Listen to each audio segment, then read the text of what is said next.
¿Qué tal? ¿Cómo están ustedes? Buenas noches, bienvenidas, bienvenidos. Candidato, llegó tu hora, Harold Mayne Nicol, candidato independiente a la presidencia de la República. ¿Cómo está usted? Buenas noches. ¿Qué tal? Y bienvenido a los estudios de la Televisión Pública de Chile. ¿Cómo está usted? Muy bien, muchas gracias por la invitación. ¿Preparado para conversar durante esta hora y media y poco más de programa sobre las distintas temáticas? Sí, digamos que sí. Sobre la contingencia, Sobre lo que quieran. que la vamos a abordar de golpe en un ratito más, pero... De golpe, me parece muy bien. Antes de aquello, tenga cuidado. Sí, pero sí, ya sé que hay que tener cuidado, así que fuera lo sé con candidato. Me parece. Oiga, pero antes deje de presentar a nuestros compañeros que van a estar dialogando con usted. Le invito a girar en el sentido del reloj.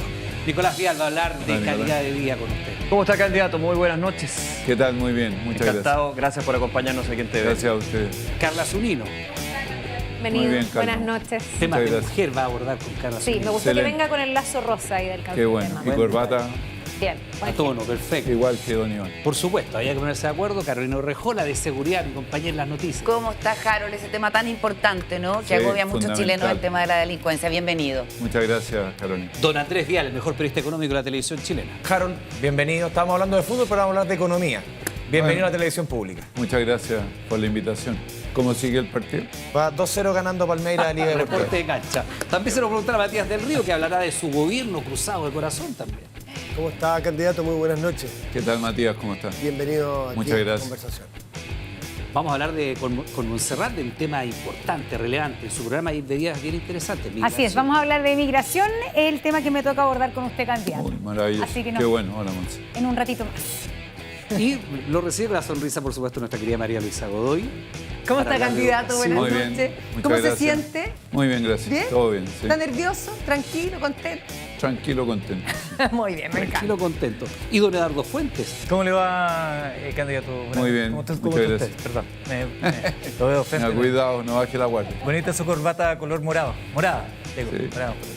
Así es. Que tenga buen programa.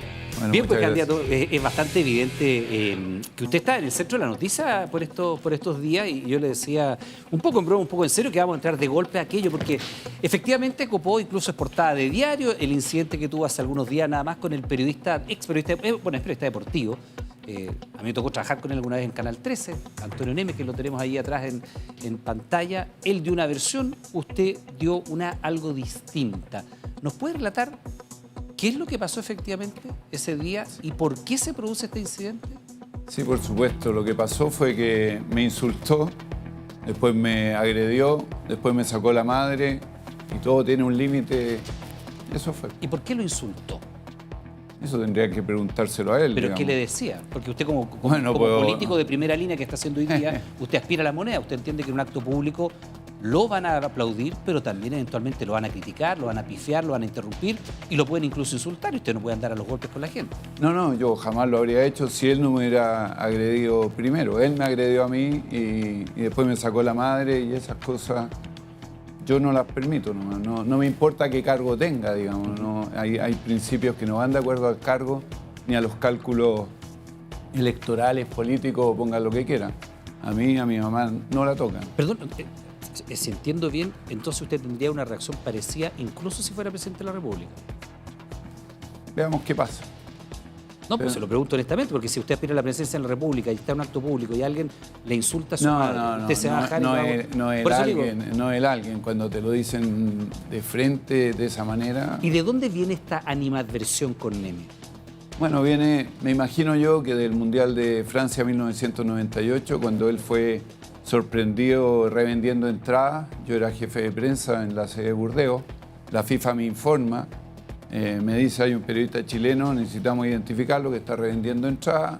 Yo voy al entrenamiento de la selección, lo identifico, le digo, para que no lo haga más, porque lo tenían fotografiado, filmado, etc. Lo hizo de nuevo, el día que Chile practica en el estadio, lo vuelve a hacer. La FIFA me dice, hay que expulsarlo. Yo le dije, no, déjeme manejarlo a mí, porque no quería que esto fuera un escándalo ¿Y mundial. usted habló con Antonio Neme en esa oportunidad? Había hablado el día antes. Le había Ya dicho, lo había advertido. Le había dicho, te tienen, y bueno. Y de ahí llamé a Eleodoro Rodríguez y, Director ejecutivo de Canal 13 en la época. en la época, y de ahí me llamó de vuelta Gonzalo Bertrán a los 5 minutos, me preguntó si todo era verdad, si todo es verdad, y el canal tomó sus medidas, ahí yo ya no tengo nada que ver, pero lo mandaron a buscar y él estima que fui yo el causante de todo eso y no logra entender que la reventa de entrada es algo Ahora, que no corresponde. volviendo al presente, y ahí entendemos ahora bien de dónde viene este conflicto con él, esto eventualmente se va a judicializar. De hecho, Antonio Neme ha anunciado que se va a querellar en su contra por el delito de lesiones, constató lesiones, tiene una serie de golpes en la cara, en el rostro, en el labio, en la frente, entiendo que en el brazo también. En la frente. Tenía un magullo, ¿sí? Y acá en la zona del labio también. Mío, el de la frente no es. Ya, y usted lo golpeó entonces en la cara, usted se hace cargo de eso. Sí, claro. No tengo ningún problema. Pero en la frente no. En el ojo tampoco. Eso, para entenderlo, eso, usted estaba de pie fuera del auto, él estaba dentro porque él ha dicho que estaba con el cinturón puesto, que trató de abrir la puerta, que no podía salir y que usted casi que se metió dentro del auto para golpearlo. No, el tema fue así. Él abrió la puerta, hoy día tengo un moretón en la rodilla, yo no me había dado cuenta, me pegó... sí, ¿Constató me di cuenta. lesiones? No, eso no se hace. Me pegó en la rodilla, Ya. cerré la puerta y ahí me abofetea aquí, O sea, me él lo insulta. golpea primero. Sí, claro. Y ahí, bueno, ahí pasó lo que pasó. Y usted ahí se mete casi dentro del auto a golpearlo, a defenderse. No, primero fui, dejé las cosas que andaba trayendo en la mano para tener las manos desocupadas y de ahí fui, claro, él estaba dentro del auto y eso fue. Usted dijo que le ofreció una disculpa a la gente porque entendía que no era el actuar que correspondía. Por Han supuesto. pasado ya un par de días. ¿Tiene una reflexión distinta o siente que toda vez que fue agredido y que se ofendió a su madre es lo que había que hacer? No, yo siento... Buena la pregunta. Yo lo que siento es que no debía haberlo hecho, que no me siento para nada orgulloso de haberlo hecho. Pero otra cosa distinta es que reaccionaría distinto, no sé, lo más probable es que no. Reaccionaría porque las cosas tienen un límite, si esto no es a la eternidad que todo lo podemos dejar pasar porque uno está tomando un cargo o está haciendo algo. Todo tiene un límite y los límites hay que saber ponerlos y defenderlos, de lo contrario, ¿de qué sirve el límite? Honestamente, ¿se arrepiente o no se arrepiente? Porque usted dice que si pasa en ese límite, quizás lo haría de nuevo. No, yo no me arrepiento de lo que hice. ¿No se arrepiente? No, si me lo hace de nuevo, de nuevo. Perfecto. Candidato, bueno, evidentemente es parte también de lo que se expone una persona que está en la vida pública, en la primera línea de la política, como también las críticas que va a recibir, y le pido que giremos hacia este sentido del reloj para hablar de un tema que es fundamental hoy día para el país. De seguridad, conversamos con Carolina Urrejola. Candidato, llegó tu hora.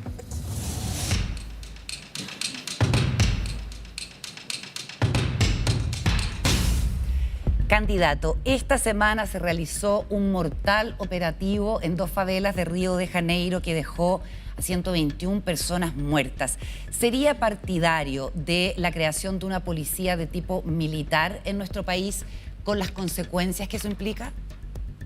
No sería partidario, sí sería partidario de tomar medidas como las que tomaron en Río. Hay ahí un problema entre la gobernación, la policía, hay un problema interno, pero estoy seguro que la población, la ciudadanía se sintió bien de sacar a todo esto, no que mueran, pero de ir a limpiar esta serie de favelas pero que concretamente lo que existe en Brasil son policías de tipo militar, altamente jerarquizadas, con mucho armamento, que dependen de cada estado, pero que tienen alguna dependencia también del Ejército Nacional.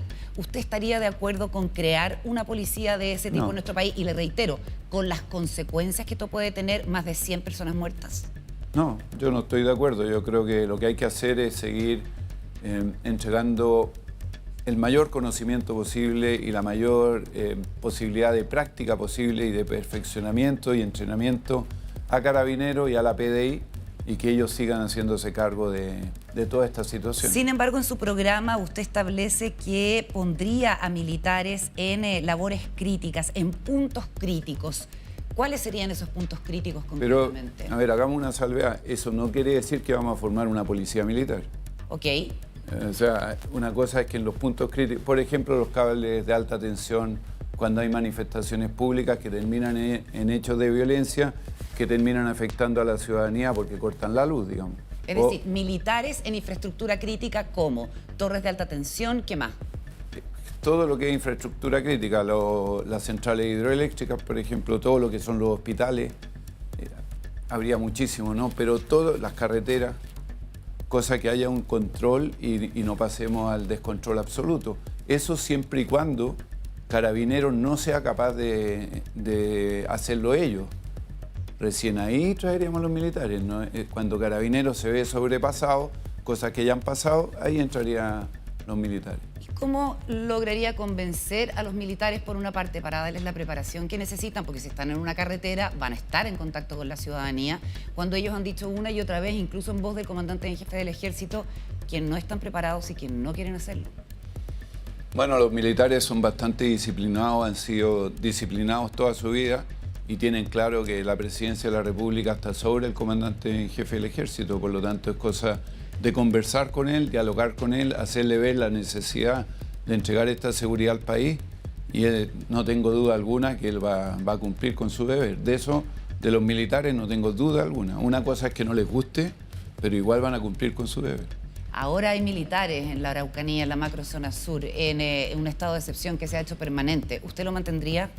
Mientras sigan estos atentados, algunos que son delictuales y otros que son terroristas, claro que lo mantendría. ¿Mantendría las cosas como están? No, las trataría de mejorar. ¿De qué manera? Con más inteligencia, lo he dicho. Hay un tema en la Araucanía que no es menor, la iluminación. No solo la iluminación de luz eléctrica, también la iluminación de los celulares y del internet. Yo manejé desde Corralco a Puerto Saavedra. Hay partes donde no funciona ni internet, no hay luz y además no hay nada, ningún tipo de comunicación. Y eso entonces después se puede circular o arrancar, por decirlo así, con mucha facilidad. Yo creo que hay que iluminar toda la Araucanía y es una forma tecnológica de buscar a estos delincuentes y en algunos casos terroristas. Harold, cárceles en la mitad de la ciudad, ¿cómo proyecta este gobierno con la ampliación de Santiago 1? ¿En el desierto, como dice Evelyn Matei, o en barcos, como plantea Franco Parisi? A ver, en la mitad de la ciudad yo no lo haría, porque creo que traen un inconveniente a los vecinos. No la cárcel, sino que lo que rodea la cárcel. O sea, cancelaría el proyecto que está actualmente en funcionamiento. Yo no lo... Bueno, si ya está funcionando, ya se está construyendo, hay que terminararlo, pero... O sea, la idea es ampliar, todavía no se construye, pero está en camino. No, eso no lo haría. En la ciudad trae un problema al vecindario sin ninguna duda. ¿Y cerraría los penales que actualmente están ahí? Déjeme terminar con los otros dos. En el desierto, por ningún motivo. Nosotros tenemos la obligación de preservar los cielos oscuros. Somos el país donde más astrónomos del mundo vienen, donde más descubrimientos se han hecho de qué pasó hace millones de años.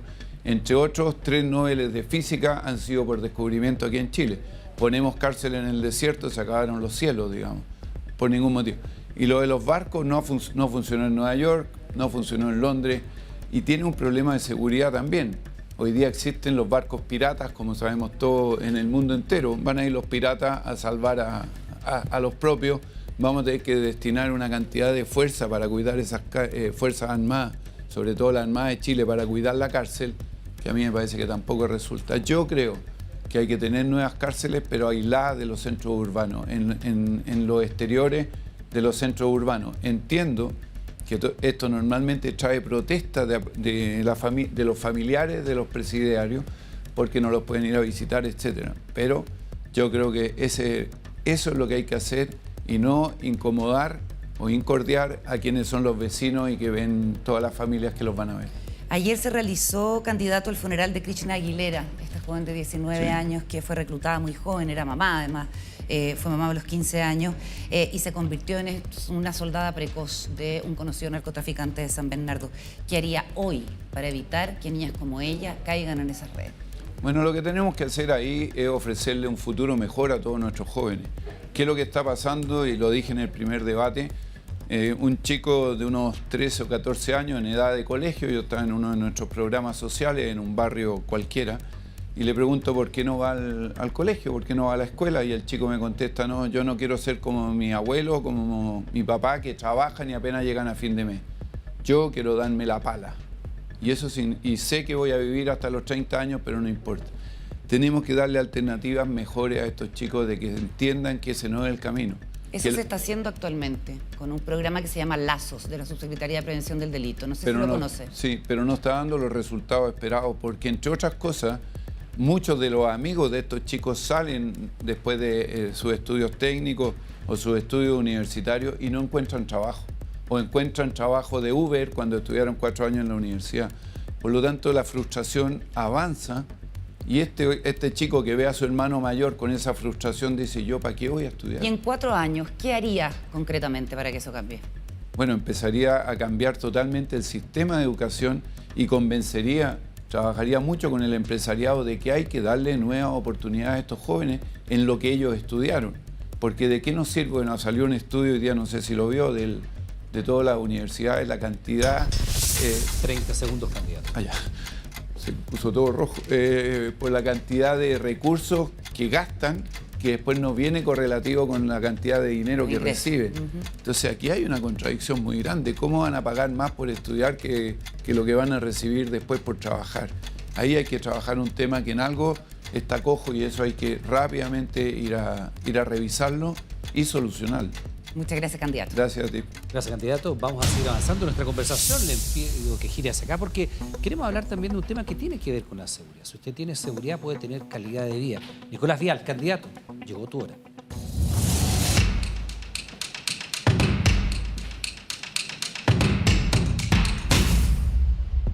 Candidato, calidad de vida, varias áreas evidentemente, y una a la que usted ha dado preponderancia, importancia, es la del deporte, de los deportes.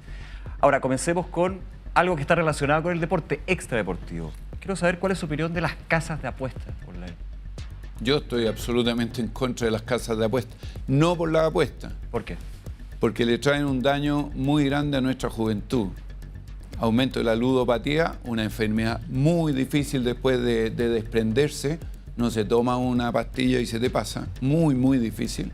Que trae problemas emocionales a toda la familia. Pero trae un problema valórico que es peor. Se les dice, lo escucho en la radio, en los programas, apuéstale a este 10.000 pesos y te va a llevar 30.000 pesos. Ya, ese chico ¿sí? va a terminar entendiendo que esa es la manera de ganarse la vida. Y eso es muy peligroso. Eso es interesante porque usted habla de comerciales donde apunta a uno de los deportes más populares que es el fútbol, que lo conoce muy bien. Ahora, casas de apuesta que si uno ve las camisetas, la gran mayoría, si no todas, de la primera división, todas están patrocinadas por las casas de apuestas. ¿Usted prohibiría esto? Totalmente, insisto, hay otro factor más. ¿Prohibiría que los patrocinaran, que entregaran recursos a los clubes de fútbol? ¿Sí? Y a los medios de comunicación, y a los atletas, a los deportistas, porque hay otro tema más. Lo leímos esta semana, en lo que está pasando en la NBA. Ahí ganan harto los basquetbolistas, ganan un buen dinero. Igual cayeron en la trampa de las casas de apuestas. Escándalo de apuestas en el Sí, pues hay no me y en sé el el fútbol nombre del internacional. basquetbolista, No, y en el pero- fútbol internacional también. Y en Hay el- casos, y- ¿para qué decir? Cuidado que aquí en el chileno puede que hayan casos también, equipos que se ponen de acuerdo en cómo va a terminar el primer tiempo para poder cobrar su sueldo y después se juega el partido. Estamos distorsionando el juego Ya, a través usted de terminaría con las las casas de apuestas. casas de apuestas. Totalmente. Perfecto. Aparte de la ludopatía, todos los perjuicios que trae en el mundo del deporte. Ok, aterrizándolo. Clubes de fútbol, pero también jugadores de fútbol profesional y exjugadores de fútbol profesional. De hecho, en esa Todo. misma... No haría distinción alguna. ¿Pero qué opina, por ejemplo? Le pongo un caso, usted lo conoce muy bien. Claudio Bravo, aquí en esa misma silla, la candidata de LMTI decía, yo hablé con él para que sea ministro del deporte. Y es, no patrocinado, pero sí cara visible de una casa de apuestas. ¿Qué Bueno, opina, yo, por ejemplo, de ese yo caso? pondría a Francisca Mardones, que la primera mujer que ganó medalla de oro, la primera chilena que ganó una medalla de oro en los Juegos Olímpicos, y ella no patrocina casas de apuestas. ¿Pero qué opina de Claudio Bravo, por ejemplo? Claudio es un extraordinario deportista y está aprovechando, me imagino, una oportunidad comercial. Me imagino que nadie le señaló lo que yo estoy señalando, porque en su calidad de capitán de la selección chilena normalmente no habría hecho algo así. Yo creo. Ya, perfecto. Muy cortito, la Asociación de Plataformas de Apuestas Digitales dice, nosotros queremos una ley que regule. De hecho, ya en Australia 2001 hay una ley de los países OCDE, daban el dato 25 de 34, regulan las apuestas online. ¿Eliminarlas o regularlas? No, eliminarla. Definitivamente. Sí, Perfecto. en Uruguay están eliminadas. Sí. No se puede apostar, digamos. Déjeme llevar al otro tema, seguridad en los estadios de fútbol. Usted plantea la implementación de sistemas biométricos. Sí. ¿Los recursos para todos los clubes? Dice primera división, segunda división, vamos a todo. Yo diría que todos los que reciben recursos de la televisión hoy día, solo le voy a dar el dato. Cuando yo fui presidente de la NFP se recibían 3,6 millones de dólares anuales para 32 clubes. Hoy día se reciben 72 millones de dólares anuales para 32 clubes. A mí me parece que hay un espacio gigantesco para que tengan que hacer esas inversiones. La podrán pagar a través de créditos blandos que les dé el Estado en una cantidad de tiempo, pero de otra manera no se va a poder erradicar la violencia en los estadios. Pero el Estado tendría que financiar a los clubes que no tengan la capacidad para el sistema biométrico entre $1.000 y $2.500 el básico, digamos. No entiendo, me costaría mucho entender que un club no tenga la capacidad con estas cifras que te estoy dando, de 3,6 a 72, son 20 veces.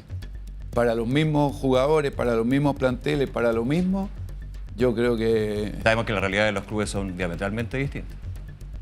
Los clubes grandes y los clubes chicos, hablemos de eso. Bueno, pero yo creo que todos tienen que hacerlo. Si aquí nadie sabe dónde va a venir el tipo que Everton, que es un club no de los grandes, pero es grande, cometió una imprudencia a sus hinchas que es delictual y ahí está.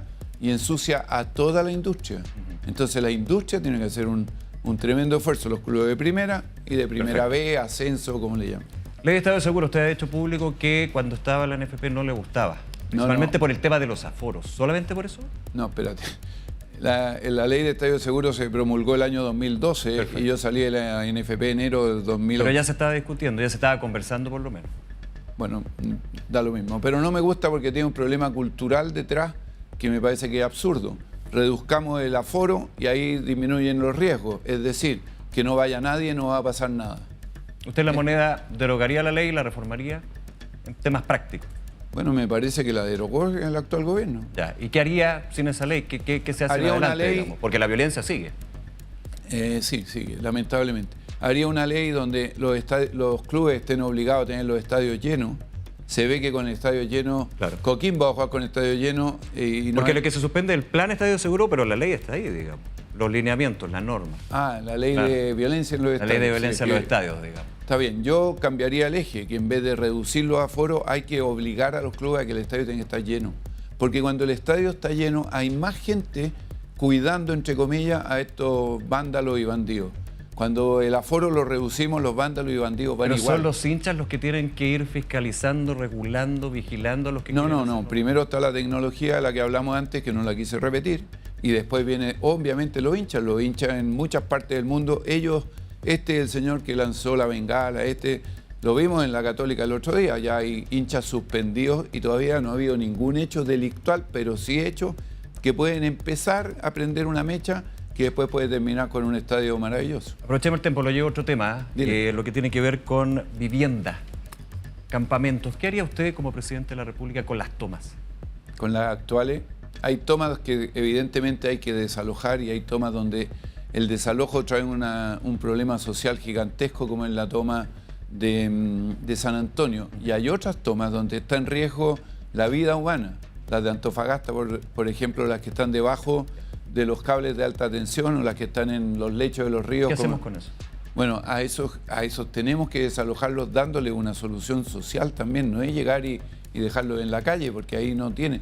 El Estado vamos a tener que buscar soluciones porque no pueden estar en esos lugares. O sea, en Arica, lo que están en el lecho del río, cuando suba el río, puede ser una tragedia tremenda.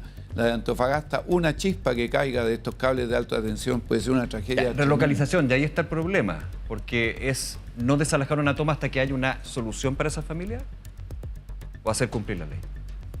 Es que de nuevo, en San Antonio hacer cumplir la ley trae a 4.000 familias dejarla en la calle. ¿Cómo soluciona socialmente eso? Hay un tema. Ahora, lo que sí hay que hacer es que de aquí en adelante, cuando se produce la toma, inmediatamente hay que desalojarla. 30 segundos. No hay que esperar a que la toma ya sea una urbanización, como lo que pasó en San Antonio y en otros lados. Es inmediato el desalojo, siempre y cuando el dueño del terreno, ya sea el fisco o un particular, lo tenga debidamente cercado y esté cumpliendo con todas las normas de seguridad. 12 segundos, ¿sí o no? ¿Terrenos fiscales, por ejemplo, de las Fuerzas Armadas? ¿Usar esos terrenos? ¿Para viviendas sociales, para solución habitacional? Yo diría que son de las Fuerzas Armadas. ¿No estaría ahí? Salvo que los quieran vender. Gracias, candidato. Muchas gracias. Le pido que giremos de nuevo, candidato, porque vamos a hablar de un tema para el cual vamos a pedir abajo las luces.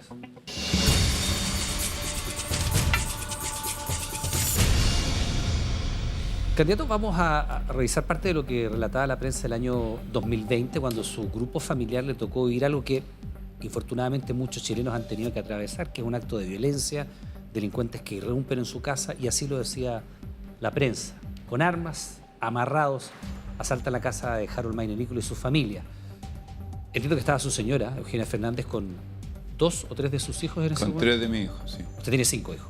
Sí, 5 hijos. Usted no estaba. sí estaba. Estaba también ahí. ¿Nos puede relatar cómo se vive eso? Y si eso de alguna manera le genera un cambio a usted. Eso se vive con una angustia tremenda, eso se vive con un dolor gigantesco y eso se vive con, a Dios gracias, mi señora es muy calmada, pero se puede vivir como una tragedia impresionante. Si ella hubiera reaccionado de mala manera, quizás ¿qué habría pasado? Alcanzaron a amarrar a ella, amarraron a 2 de los niños. ¿Qué edad tenía su hijo en esa época? Esto fue hace 5 Que años atrás, el ¿no? 2020, 19 y 17. Adolescente. Sí, pues ha sido 16, 18. Y uno de ellos, el tercero que estaba en otra pieza, sintió el ruido, salió arrancando. Y Davis. Y yo que estaba afuera, ahí me di cuenta, digamos. Y bueno, los tipos se llevaron, además con un daño emocional gigantesco, porque se llevaron joyas y cosas de mi señora que eran de mi bisabuela. Entonces, ¿cómo recupera eso? Aparte del daño emocional, que a quienes lo vivieron evidentemente les afecta muchísimo. ¿Se supera un episodio así de fuerte? Se lo pregunto porque no es lo mismo que a uno le roben algo en la casa, en la calle, que le quiten el celular y salgan arrancando, que entren a su hogar, ver usted amarrada a su señora, eventualmente golpeado aparte de su grupo familiar, y el riesgo vital, que una mala reacción puede generar una reacción, una sobrereacción de los delincuentes. ¿Se supera eso? Bueno, mi señora es tan fuerte que yo creo que lo supera y los niños también. Ahora, yo creo que por suerte y a Dios gracias, yo me di cuenta cuando ya iban arrancando, porque yo ahí lo más probable es que no habría pensado. Nosotros tenemos, porque colecciono esas cosas absurdas, pero tengo un bate de cricket que si le pegas con alguien en la cabeza con ese bate de cricket, entonces lo más probable es que habría agarrado el bate de cricket y quizás en que habría terminado todo. Entonces, O sea, usted sabe, perdón, si usted se hubiera dado cuenta, ¿usted cree que habría enfrentado a los delincuentes? yo no creo que me habría hecho el leso y habría mirado para el lado. Lo más probable es que habría ido a defender a mi señora. Con y todas las consecuencias que eso puede tener, que es puede que ser uno no las incluso más grave calcula. que el... Es que uno no las calcula. Yo no voy a calcular, a ver, no. Yo no calculo esas cosas. Si tengo que defender a mi señora, a mi hijo, después me va a preocupar de... Después, uy, me voy a dar cuenta de lo que hice, pero en ese momento no voy a calcular nada. Me conozco. Voy a ir directo donde están los tipos. De hecho, los salí persiguiendo y bueno, ya se habían arrancado.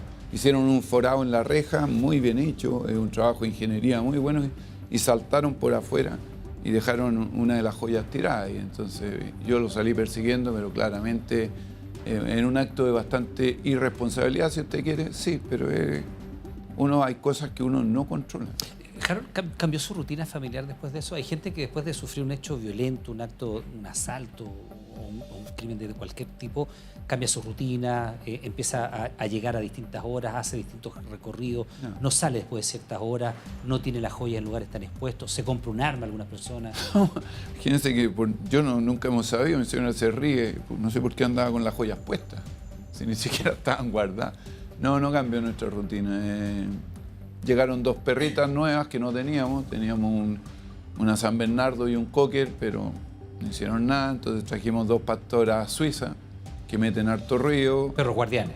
Perros más guardianes. Siempre hemos tenido pastores alemanes, pero ahora no los teníamos, no sé, son cosas que pasan. Pero no, la rutina, te diría yo que no cambia. Y esta experiencia que es traumática para una familia, para la suya, para la de cualquiera, ¿le hace mirar el tema de la delincuencia distinto hoy de usted? Porque algunas de las propuestas que hablaba recién con Carola a lo mejor son derivadas de haber vivido en carne propia el flagelo de la violencia, el flagelo de la delincuencia. Sí, hay un tema que no lo alcancé a contestarle a Carolina, que es el tema de la irreprochable conducta anterior.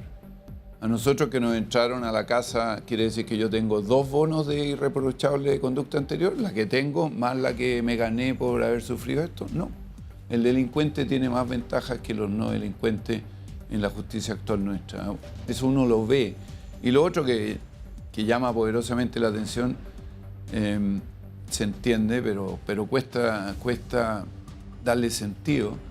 Nunca nadie nos llamó para decirnos, mira, apareció esto, se vio esto, mira aquí, nada. Nunca. A nosotros fue la prensa, fue la policía, carabineros, fueron todos. Al otro día volvieron ahí, pues yo los llamé, descubrí por dónde habían salido, llamé a investigación, volvieron ahí, nunca más. Entonces, ahí sí que uno siente una frustración frente al sistema, porque evidentemente uno se siente desprotegido por el sistema. Era hora de toque de queda, además, porque era la pandemia. Sí, claro, 2020. Entonces, bueno. Bueno, es una experiencia que Muy naturalmente le desagradable. puede y que le cambia naturalmente la manera de ver el fenómeno. Gracias, Harold, por compartir estos minutos con nosotros. Vamos a avanzar en nuestra temática y le pido que nos giremos hacia Eduardo Fuentes, porque de salud, con Eduardo Fuentes, candidato, llegó tu hora.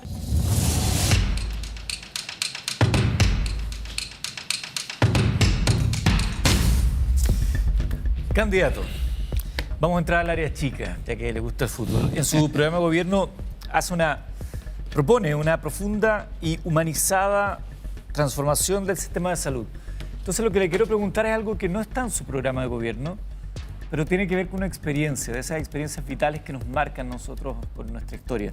Es una historia suya, entonces yo no sé hasta dónde usted quisiera profundizar en aquello que tiene que ver con la muerte de su hermana y las decisiones que les tocó tomar a los hijos, a sus sobrinos. No sé si usted está dispuesto a hablar de aquello. Sí, claro. Me parece que es más prudente que yo usted creí que me iba a preguntar. No, es que creo que es más prudente que esa historia la pueda contar usted Sí, más que con yo. gusto. Bueno, no con gusto, con dolor. Mi hermana celebró su cumpleaños un día domingo, 61 años, y con una felicidad enorme porque por primera vez de nuevo juntó a toda la familia en su casa. Mi hermana era el émbolo que juntaba a la familia siempre. Y bueno, primero mi mamá, pero después mi hermana. Y eso fue un día domingo, habló con mi señora, porque mi padre me regaló ese día una de estas cosas que se ponen aquí, Colleras. unas colleras especiales, y a mí se me perdió una, entonces mi señora la llama y le dice, oye, si la encuentras, por favor. ¿Ya? Y me dijo, estoy tan feliz de haberlos visto a todos, y qué sé yo. Y al otro día, antes de mediodía, le dio una ACV y no habló más. Tuvo unos 10, 12 días hospitalizada, quizás 14, no habló más. Y llegó un momento que ya era evidente que no se iba a recuperar. Y recuerdo que el médico pidió que vinieran sus hijos con mi cuñado. Y ahí el médico les dijo que, bueno, tu mamá va a quedar postrada, pero además va a quedar ciega. ¿Qué hacemos? Y mi sobrino, a mi juicio de manera correcta, dijeron, no, mi mamá así no. Porque mi hermana era muy inquieta, muy inquieta. Y le gustaba hacer muchas cosas. Entonces simplemente al otro día le sacaron todas las cosas con las que la mantenían viva y no duró nada y falleció. Eso es una historia muy dolorosa para nosotros. Sí, me lo imagino y le agradezco que lo quiera contar porque quiero a través de ello plantearle, me imagino que la intuimos, cuál es su posición respecto a un proyecto sobre muerte digna, que es una discusión que acá en Chile parece que nunca estuviéramos preparados para darla. Sí, nunca estamos preparados porque siempre creemos que va a haber una próxima oportunidad, entre comillas, ¿no? Y bueno, a mí me pasó eso con mi hermana y no hace mucho con mi mamá, muy similar. Y yo realmente he leído mucho del tema que va relacionado a la muerte digna con la eutanasia, y yo creo que son decisiones familiares. Yo creo que la familia es la que tiene que opinar más que el Estado. Por lo tanto, usted propondría una ley que permita a las familias tomar esa determinación. Sí. Yo siempre y cuando esto venga con informes médicos, validados, etcétera, etcétera, diciendo que es así, porque si no vamos a... Que es un poco lo que se hace en otras latitudes, ¿no? Que en base pero a antecedentes médicos... Hay en latitudes donde se hace sin más necesidad... Sí, a mí lo libremente no estoy de acuerdo, porque se puede prestar para lo que quiera. Pero cuando el médico, como el caso de mi hermana, o el de mi mamá después, pasan estas cosas, yo creo que son decisiones familiares, porque si no el daño emocional es gigante. Es una discusión que se da en lo que acá conocemos como agenda valórica, donde hay otros temas como por ejemplo el aborto. ¿Cuál es su posición más allá de las tres causales? Yo creo que el aborto de las tres causales está bien, la sociedad se está adaptando a esto, la comunidad, las mujeres, los tantos. Y hay que seguir avanzando porque es un tema que evidentemente a las mujeres sobre todo les afecta muchísimo. A los hombres nos afecta menos. No digo que no afecte, afecta menos. y hay que seguir avanzando, lo que no quiere decir que hay que hacer una carrera de 100 metros y sacarlo rápidamente, hay que sacarlo con un análisis completo. Seguir avanzando sería legislar más allá de las 3 causales que hoy día conocemos. Seguir avanzando hacia más causales. ¿Aborto libre? Es que eso ya sería hacer la carrera a los 100 metros. Vamos viendo cómo se va desenvolviendo el tema, pero ahí no se nos puede olvidar nunca una cosa. Una cosa es lo que pensamos nosotros los hombres, que tenemos una realidad completamente distinta, y otra lo que piensan las mujeres. Entonces hay que ser capaz de empatizar con ellas, lo que es sumamente difícil, pero hay que hacerlo, porque de lo contrario, como están compuestas la autoridad y el poder... Queríamos conocer cuál era su posición al respecto. Mi posición es que hay que seguir avanzando. Su plan de gobierno también habla sobre fertilidad, pero más allá de eso le quiero preguntar por un tema que ha sido un tanto polémico, que es el vientre subrogado, que hoy día hay un proyecto de ley que se está discutiendo. ¿Usted estaría de acuerdo en que se pudiera legislar para que se pudiera adoptar de esa manera a través de un vientre subrogado o ser padres a través de un vientre subrogado? De nuevo ahí viene con las condiciones especiales, que se vea que esa pareja está bien, que no tiene posibilidades de tener familia, o en otros casos que no tienen posibilidades reales de tener, ¿cómo se llama? Quienes tienen la familia, quienes están esperando no tienen cómo criar a ese niño. Eso es más adopción, pero claro, en esos casos yo sí estoy de acuerdo. Creo que esas cosas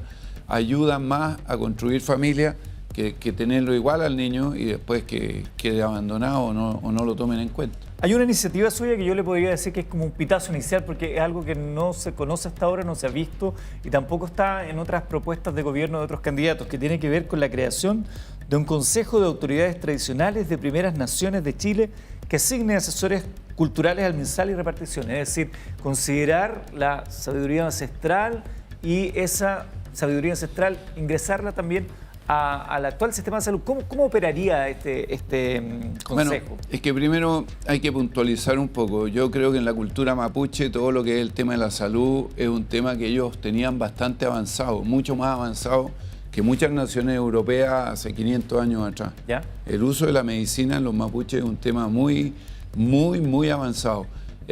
Y los pueblos del norte, los aymara, también tienen muy avanzado. Eso hay que regularlo de tal manera que eso también pueda estar incluido en todo nuestro sistema de salud. No podemos, por el solo hecho de tener una salud hoy día mucho más tecnológica que la ancestral, dejar de lado la ancestral. ¿Pero eso sería vinculante para aquellos que se reconozcan parte de estas etnias o sería para cualquier persona que eventualmente quisiera adoptar? ¿Cuál es el rol de ese consejo? Ese consejo, primero preservar, ¿cómo se llama?, la cultura de la medicina, no es la medicina, pero de la salud de estos pueblos ancestrales que, insisto, los mapuches la tenían muy avanzada y que no se pierda en el tiempo. Y en segundo lugar, aquel que quiera someterse a esos controles médicos, clínicos, lo que sea, está en su derecho también. Y ese comité o este grupo que se preocupe de ese tema, digamos. Otro punto interesante de su propuesta de gobierno que tiene que ver con salud, tiene que ver con la obesidad. Tiene mucho que ver quizás con lo que usted se vincula al tema del deporte. ¿Habrá foco en obesidad, pero hay metas para establecer, o sea, al terminar su gobierno, qué pretende usted que sea la meta para Chile en términos de obesidad, que es un grave problema? Bueno, nosotros tenemos un grave problema, sobre todo en obesidad infantil. Es gravísimo el problema. Vamos camino a convertirnos en el año 2050 en el país número 1 en el mundo en obesidad. Evidentemente eso no va a poner contento a nadie. Yo soy de la idea de que esto hay que frenarlo. Se frena de varias maneras. Hay evidentemente alguna obesidad que es genética y por lo tanto no es tan fácil, pero hay una obesidad por la alimentación. ¿Tiene una meta? Actualmente estamos en un 83% de obesidad en adultos. Al término de su gobierno, ¿le gustaría tener una meta de cuánto? Los números son tan engañosos, te podría decir. Lo que no quiero por ningún motivo es seguir en el top 5 del mundo. Tenemos que salir de ahí. Tenemos que volver a que nuestros jóvenes se alimenten bien, hagan ejercicio, dejen el sedentarismo y finalmente entiendan que la obesidad también trae mucho daño mental y ahí tenemos grandes enfermedades. Muchas gracias. Gracias, candidato. Vamos a seguir conversando de otras materias, candidato. De hecho, uno de los videos suyos se ha viralizado mucho en redes sociales y tiene que ver con migración, con Montserrat Álvarez. Conversamos, candidato. Llegó tu hora.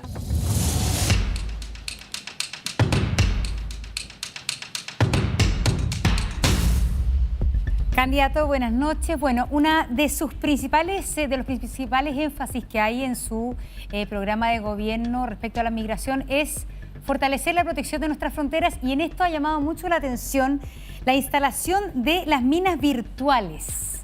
¿Usted nos puede explicar de qué se trata este sistema de minas virtuales? Sí, claro. Esto no lo inventé yo, esto ya funciona en otros países, ¿eh? O sea, en la última guerra que hubo fue Camboya con Indonesia, me parece, ya hay minas virtuales. ¿Qué son?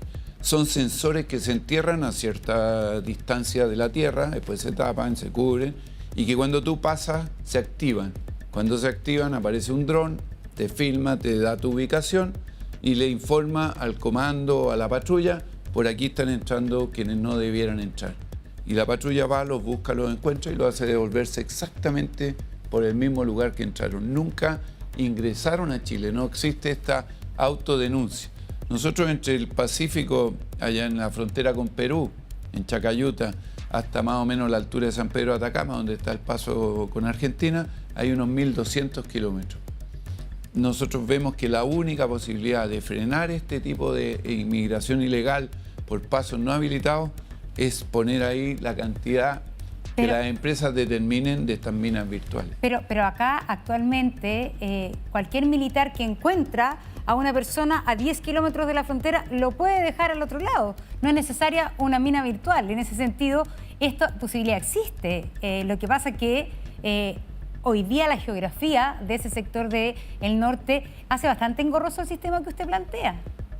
No, yo creo que al revés. Es decir, la persona, imagínese, tiene que llegar la persona, una señal a la mina, el dron le avisa a la patrulla llega y en ese intertanto el migrante se escondió.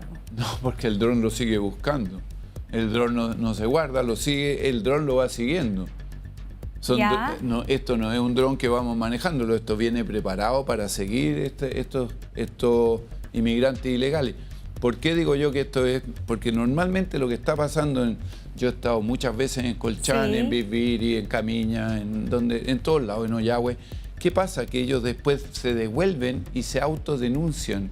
La patrulla no los alcanzó a buscar, el militar no los alcanzó a ver, porque nadie le avisó por dónde venían, y una vez que se autodenunciaron... Pero es que esto podría pasar lo mismo, porque se devuelven a donde entraron y al día siguiente vuelven a entrar. Pero vuelve a sonar el sensor. Ya, esto sería un eterno, finalmente, bueno, al gato y al ratón. No queda otra, dice usted.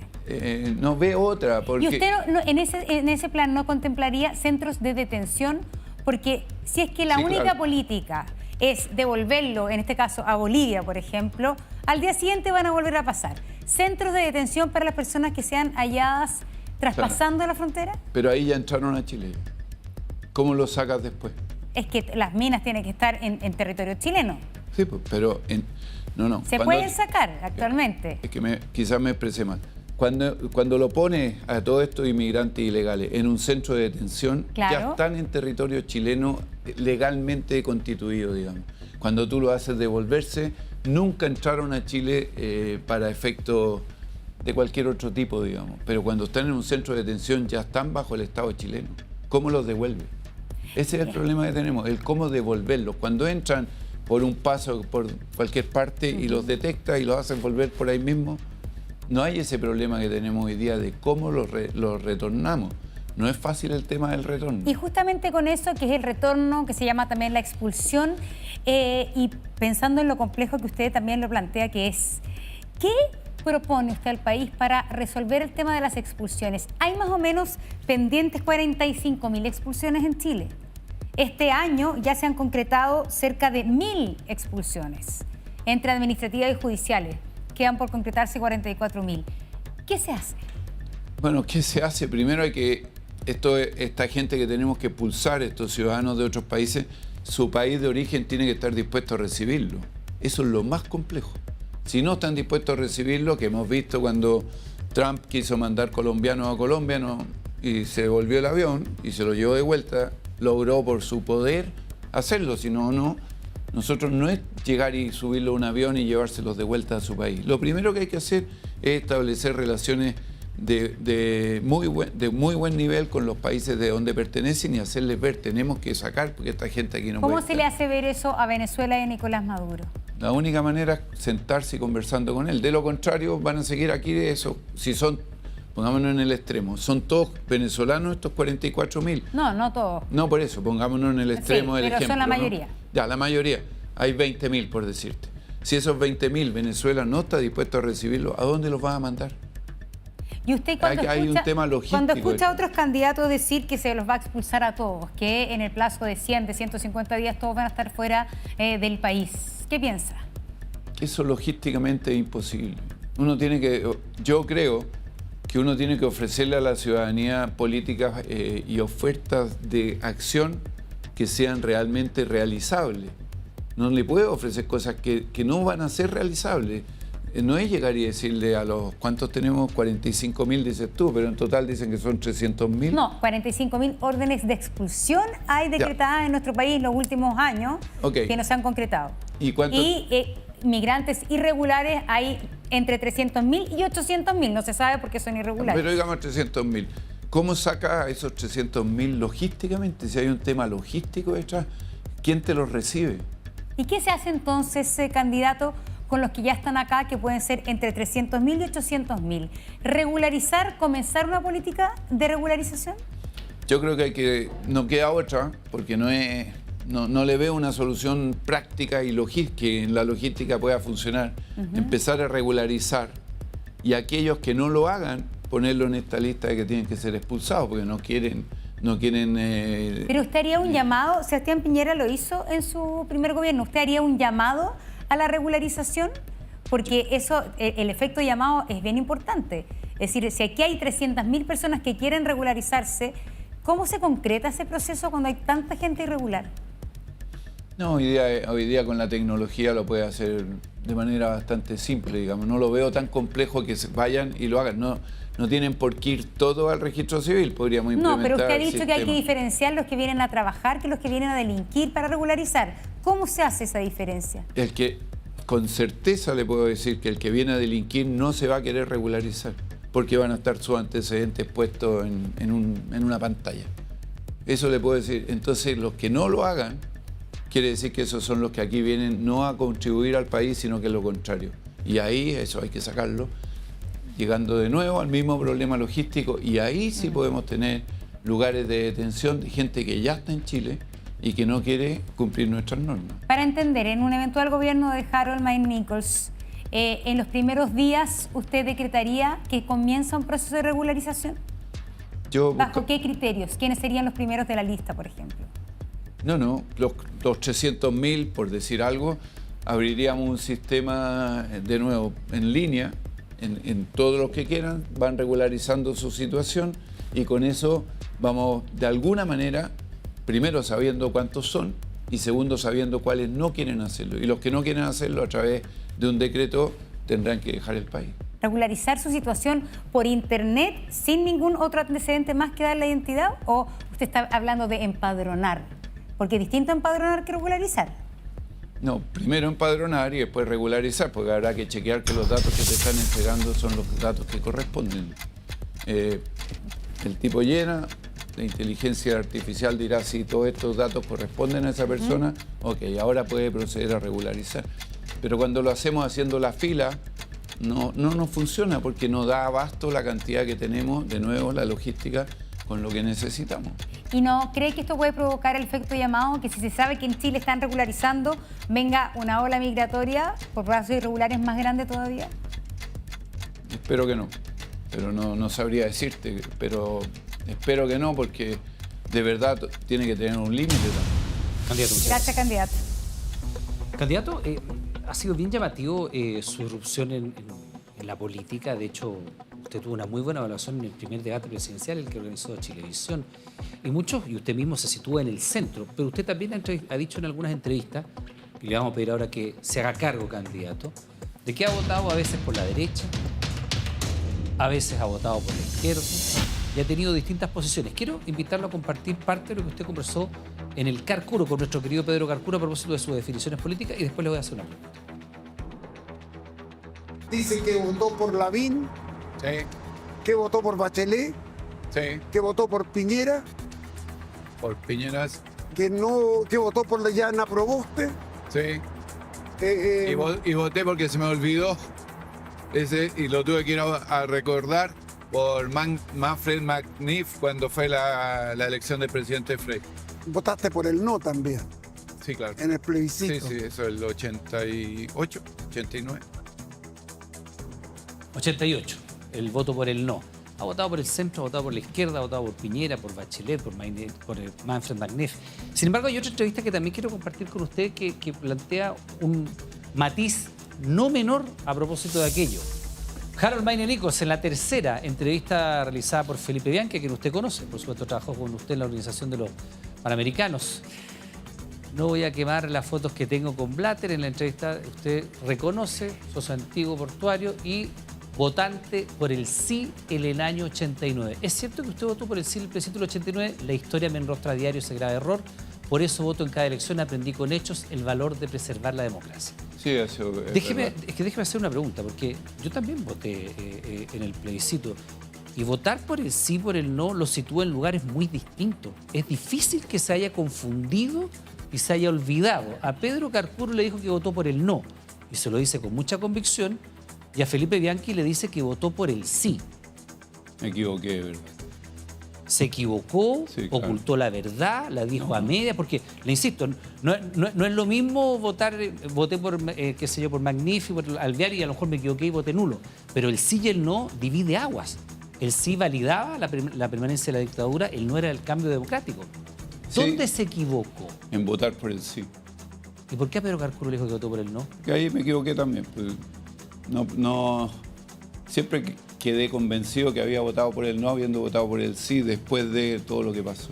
Me equivoqué. Pero, no le entiendo.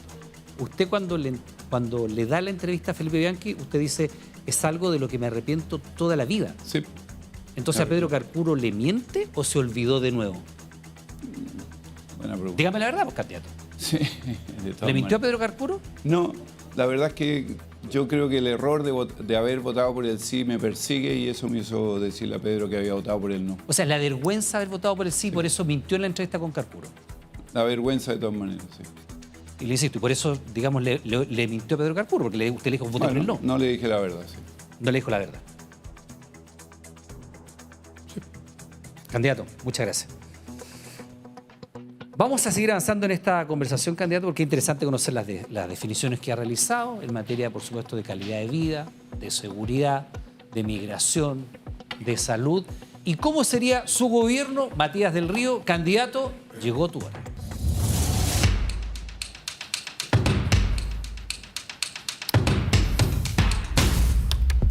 Candidato, buenas noches. Se sabe que la luna de miel en política, en los presidentes de los gobiernos, son cortas. La luna de miel son cortas, no es toda la vida. Pero se dice que ahora son más cortas todavía, que duran 2 semanas, 3 semanas, que los votantes desconocen rápidamente por quién votaron. Por lo tanto, es ultra importante preguntarle qué va a hacer, ya no los primeros 100 días, con qué va a llegar a la moneda el 11 de marzo, sus primeras medidas para cambiar el rumbo a las cosas, porque por algo quiere ser candidato, presidente. Bueno, la primera medida para mí claramente tiene relación con la educación. Partimos con la educación, está empezando el año escolar en marzo del 2026. Tenemos una alta tasa de alumnos que no van, un 10% de inasistencia. Hay que llamar al ministro de Educación de inmediato y decirle, ese índice tiene que bajar. Tenemos que hacer que más chicos vayan en forma regular a la escuela, al colegio, al liceo, a lo que sea. Esa es la primera cosa que hay que hacer. Perdón, ¿pero llega con esa petición o tiene medidas preparadas para ese momento? No, las medidas las tendrá que tener el ministro de Educación, de juntarse con todos los educadores. En esto los profesores son clave. Si no tomamos en cuenta a los profesores y solo damos la instrucción, no va a pasar lo que necesitamos que pase. Eso es lo primero. ¿Tiene pensado en algún ministro? ¿Tiene pensado? Sí, tengo pensado, pero después de la represalia que sufrió Ricardo Fábrega, que nos ayuda a nosotros, estaba designado para un cargo internacional a favor de Chile y lo sacaron por el solo hecho de ayudarnos a nosotros. Prefiero no dar nombres, pero sí tengo pensado gente para la educación. Y la segunda medida sería justamente lo que me preguntaba Montserrat, el tema de las minas, los sensores. Llamar al ministro de Seguridad, decirle, llame ya a la licitación internacional para estas minas. Porque de esa manera es un tema muy, pero muy importante para toda la... Ahora, la medida de educación, que voy a hablar con Mari luego, con Mari Godoy, en profundidad. Es una muy buena idea, a lo mejor los técnicos sabrán implementarlas, pero va a tardar, como todo en educación, probablemente 10 años, 5 años. Bueno, pero hay que empezar. Está bien, pero yo me refiero a medidas donde uno empieza a notar que hay una administración nueva, un ímpetu nuevo. ¿Qué otras medidas tiene pensado que vamos a notar luego? Bueno, tenemos otro tema que también me preguntaron, el tema de la obesidad. Hay que cambiar las dietas alimenticias de los jóvenes. La mayoría de ellos tienen dietas alimenticias ¿cómo se llama? En la JUNAEP. Ahí hay un problema claramente y hay que hacer el cambio ya. Eso no podemos esperar y ahí hay una medida que tiene de inmediato. Y la otra medida que nosotros creemos que hay que hacer es en torno a la seguridad. Necesitamos más carabineros, más policía en la calle. Carabineros hoy día está succionado por el tema de los trabajos administrativos. La cantidad de trabajo administrativo es increíble y ahí tenemos que necesariamente hacer un cambio donde quizás no sean carabineros en servicio activo los que hagan el trabajo administrativo, sino que sean ex carabineros o ex oficiales o ex gente de las Fuerzas Armadas que ya estén retirados, pero que puedan ir un par de horas a hacer el trabajo administrativo. ¿Alargaría la carrera de las policías, de los policías, de los carabineros? ¿Intentaría que eso fuera más largo? Porque se jubila gente muy capacitada, muy joven. Sí, estamos teniendo un problema mayor que ese, que el problema que a los 20 años de servicio, como ya van a obtener la jubilación, se pasan a la empresa privada de seguridad. Y en la empresa privada de seguridad tienen mejores beneficios, más la jubilación, etc. Yo creo que lo que hay que hacer es mejorar los incentivos de los policías actuales para que no se vayan a la policía privada, a las guardias privadas, perdón. En el tiempo que lleva en política, que no es tanto usted, como candidato le habrán hablado, habrá escuchado muchas veces hablar de la famosa gobernabilidad, que es muy importante, es estabilidad, es ser capaz de que todo camine más o menos detrás del líder que usted pretende ser. En un contexto polarizado como el del mundo y Chile, ¿cómo va a liderar usted un Congreso que va a estar polarizado, atomizado, balcanizado, se dice en terminología de ciencias políticas muchas veces, fragmentado y sin bancada? Bueno, yo creo que hoy día el país requiere más gestión que liderar en la parte legislativa. Yo creo que la gente está esperando más acciones y no más leyes.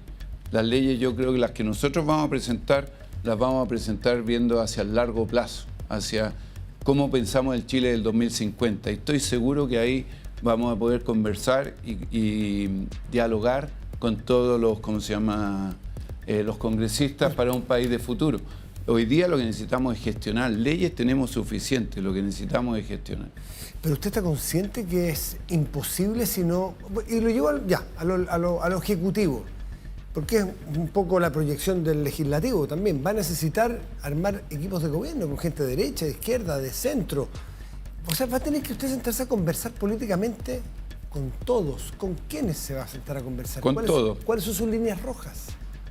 Bueno, los extremos a mí no me acomodan. Me cuesta mucho pensar en los partidos como el Partido Libertario, el Partido Comunista. Me cuesta mucho pensar que ellos pueden ayudar a construir esta comunidad nueva que necesita el país, donde la gestión esté presente. Y ahí nos vamos a juntar absolutamente con todos. ¿Los republicanos también entran dentro del mundo de los Ellos extremos? respecto de 4 años atrás, yo creo que han tenido una evolución más hacia el centro que más hacia el extremo. No todos, pero muchos de ellos se nota en el discurso de José Antonio, ¿no? El mismo discurso de hace 4 o 8 años atrás. Una cosa es no dar nombres, pero otra cosa también es llegar a una papeleta sin saber quién va a ser su jefe político, su ministro de Interior, el ministro de Hacienda, que va a dirigir las finanzas públicas con déficit fiscal, que es un problema enorme para cualquier país, y Chile. Está creciendo el déficit fiscal, 2,2% se espera para este año. En fin, ¿nos puede dar pistas por lo menos? Me encantaría, pero como te digo, ya las represalias ya fueron. Hay una persona que se acercó, como el doctor Fábrega, estaba designado por el gobierno de Chile para ser el director ejecutivo de la salud andina. Ahí se vota, pero hay un solo candidato y lo borraron por estar con nosotros. Es que yo tengo que respetar. Sí. Pero usted tiene ya nombres, tiene conversado, porque sí, tengo son personas que tendrán que estar abiertas a que eventualmente van a sufrir costos políticos, como es así, lamentablemente, pero es mucho más complejo no saber quién va a dirigir. Pero van a sufrir los costos políticos cuando ya haya un gobierno instalado, no en la previa donde no saben.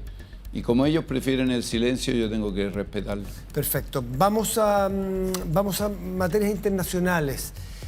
¿Cuál será el eje central de su política exterior?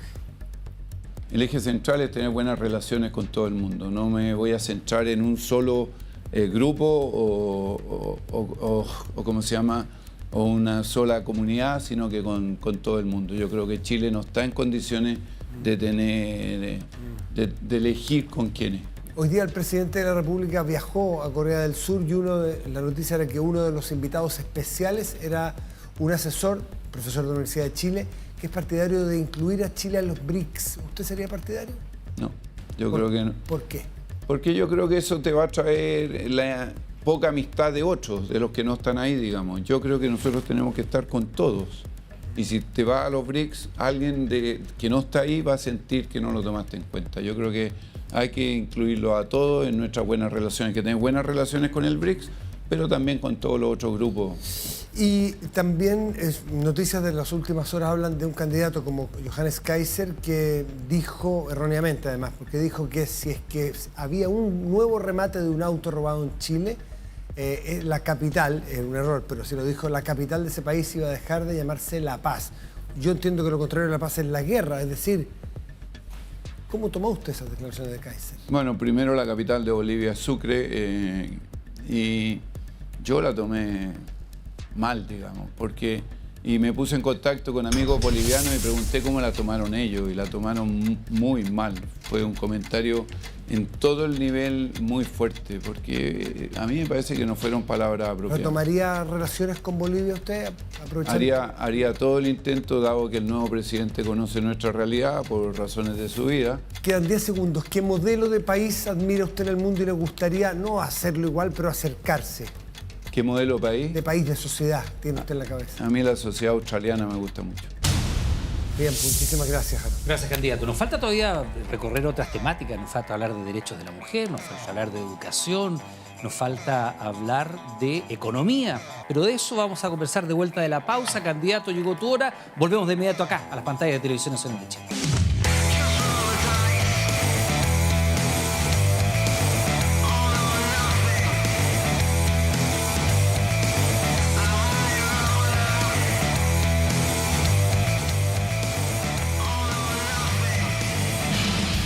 Faltan 5 minutos para la medianoche, estamos absolutamente en vivo y en directo haciendo Candidato Llegó tu Hora junto a Harold Maine-Nicol. Harold, nos quedaron varios temas pendientes que habíamos anunciado antes de la pausa. Vamos a hablar de temas de mujer, le pido que giremos hacia acá porque es una temática muy relevante de mujer con Carla Zunino. Candidato, llegó tu hora.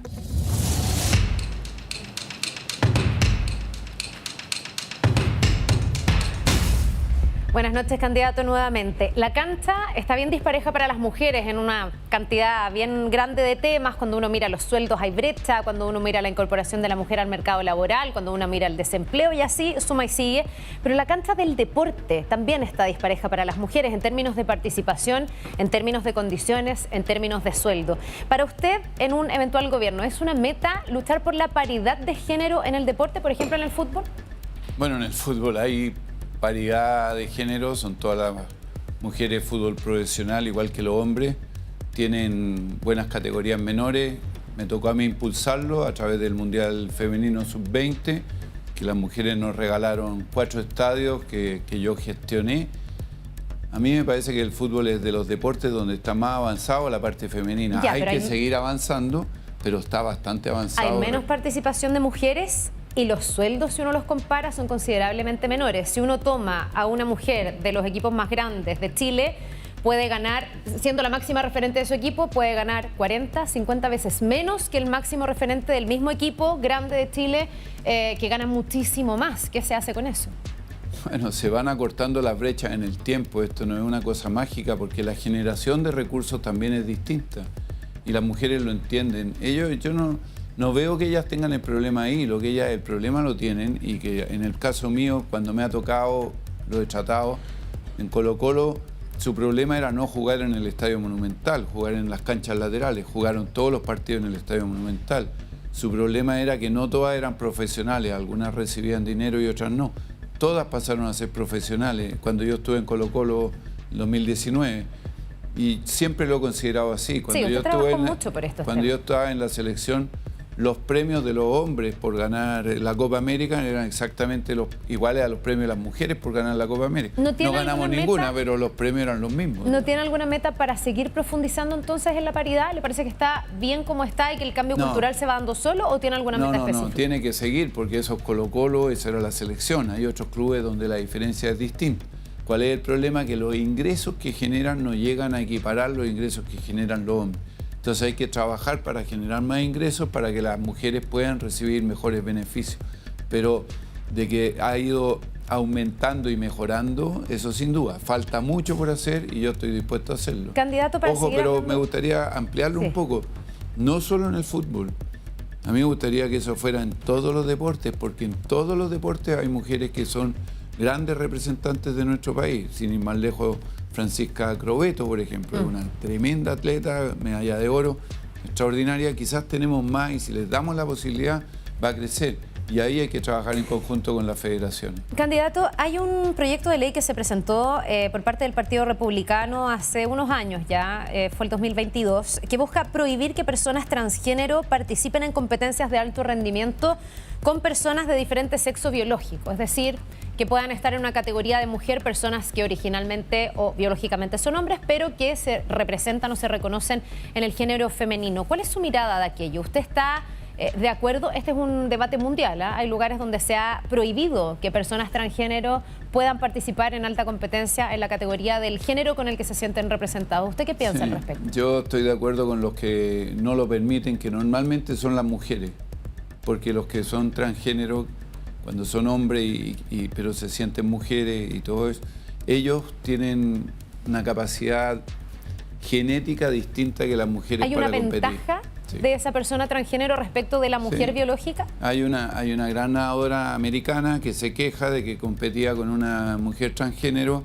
y esta que tenía las mejores marcas universitarias no podía superarla porque la otra tenía condiciones genéticas distintas. Ya, ¿usted apoyaría entonces ese proyecto? O sea, ¿prohibiría esa posibilidad? En la medida que las mujeres deportistas le parezca que hay que prohibirlo, yo la apoyaría a ella. Ahora, si a ella les da lo mismo, bueno, pero normalmente son las mismas mujeres las que dicen estamos compitiendo en desventaja. ¿Y eso no choca con la inclusión y con en el fondo poder acoger esa diversidad sexual y el sentir que tiene esa persona transgénero? Claro, evidentemente choca, pero choca también con las mujeres que quieren competir y no pueden por las razones que ya dije. Entonces hay que poner en la balanza las dos cosas y son las mismas mujeres, te insisto, las que han reclamado en la mayoría, gran mayoría de estos casos. Acuérdate de esa atleta sudafricana o la boxeadora en los juegos. Sí. Las mujeres se retiraban antes de entrar al ring. Candidato, esperaban el primer así y listo, y se iban porque entonces hay que tener mucho ojo con eso. En otro tema, dentro de su programa de gobierno, usted se refiere a su preocupación, y que es una preocupación de Chile en realidad, sobre la baja natalidad. Hoy día estamos con 1,16 hijos por mujer en Chile, que es una cifra históricamente baja, y usted propone algunas cosas. Dice, beneficios para aquellos ciudadanos que opten por tener hijas o hijos. Estos planes abarcarán desde ayuda directa para la adquisición de la primera vivienda hasta beneficios para educación básica y media. Por ejemplo, mujeres que tengan hijos y que quieran acceder a esa primera vivienda, ¿qué beneficios van a tener en su eventual gobierno por tener hijos, en el caso, por ejemplo, de la vivienda? Bueno, van a tener un subsidio especial distinto. ¿Qué es lo distinto? El monto, el porcentaje del subsidio. De memoria no me sé, ustedes ya saben que yo para los números soy negado, pero va a haber un porcentaje mayor que una familia que no tiene hijos. Ya, mejores subsidios para una mujer con hijos que para una que no. Claro. Ya, ¿y eso no genera una discriminación entre mujeres? Bueno, está bien, pero es posible, pero si las dos tienen posibilidad de tener hijos, una quiere, tiene beneficios, la otra no quiere, no puede tener los beneficios. Es voluntario acceder al beneficio, es voluntario tener los ¿Y mientras más hijos, mejor beneficio? Sí, claro. Ya. Porque necesitamos recuperar esa tasa de natalidad. Eso nos va a traer un problema serio en 25 años, digamos, porque la tasa laboral va a bajan las cotizaciones en la AFP, un país que se envejece, hay una serie de consecuencias. Ya se va a notar en 4 años más con los colegios, digamos. ¿Esto es para mujeres chilenas que tienen hijos o también mujeres migrantes que tienen hijos? No, en principio mujeres chilenas que tienen hijos. No para hijos chilenos de mujeres migrantes, porque ahí los niños sí serían chilenos. Sí, pero por ahora vamos con la chilena. Ya, hay un candidato que es José Antonio Kast que propone algo que ha sido bien polémico y bien debatido, que es un incentivo a la maternidad con 1 millón de pesos para la mujer que tiene al hijo y 1 millón de pesos para el ahorro futuro de ese hijo. ¿Usted tiene alguna medida de ese tipo o qué piensa de una medida de esta Bueno, índole? yo pienso que mejor que esa es darle facilidades reales, que cuando ese niño o esa niña vaya a la universidad tenga acceso a una universidad gratuita y donde tenga acceso a otros beneficios que le dé la universidad, por ejemplo, alimentación, yo sé que hoy día hay, pero que tengan mejores condiciones, la locomoción, textos de estudio o textos, hoy día computadores. Pero todo eso hoy día existe, porque en el fondo en el colegio el ministerio reparte los textos, en la universidad tenemos la gratuidad. ¿No tiene una medida de fomento a la maternidad de esa índole o qué le parece este proyecto de Kast? No, yo no creo que sea un tema de un peso más o un peso menos, no lo veo por ahí. Yo creo que el incentivo está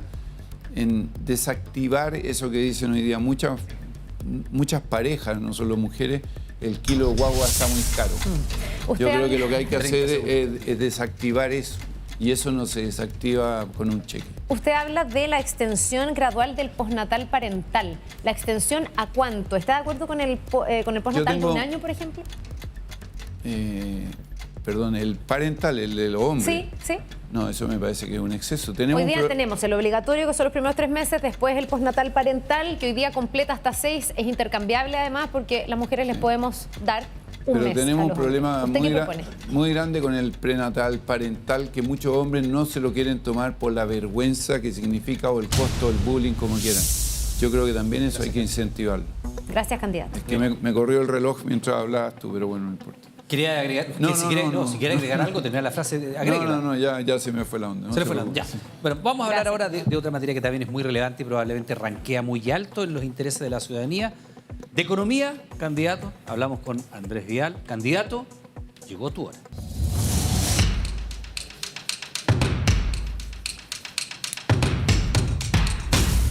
Candidato dijo que le costaban los números. Vamos a ver. Por eso lo traigo anotado. Ya, usted es de los pocos candidatos que dentro de un tema que es fundamental, que es pensiones, usted propone cambios a las pensiones de las Fuerzas Armadas y de Carabineros. Hoy día la pensión más o menos de las Fuerzas Armadas, para aplicarlo en sencillo, es casi 4 veces superior de un chileno común y corriente. En pensiones de Fuerzas Armadas se gasta la mitad de lo que se gasta en la PGU. ¿Qué propone usted? Que tengan una pensión similar al resto de los chilenos. A mí me parece que ahí hay evidentemente una disconformidad con el resto. La gente se resiente contra las Fuerzas Armadas y Carabineros. Y yo creo que es necesario. A ver, la pensión en Capredena hoy día promedio es 1,3 millones. Los chilenos más o menos promedio 250 mil pesos. Bajar las pensiones de las Fuerzas Armadas de 1,3 millones promedio, por ejemplo, a 250 mil pesos.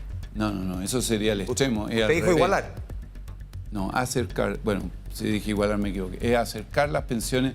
A mí me parece que ahí se produce un evidente malestar de la ciudadanía frente a las Fuerzas Armadas al ver que ellos tienen una condición de pensiones distinta por una ley. ¿Cómo se puede acercar?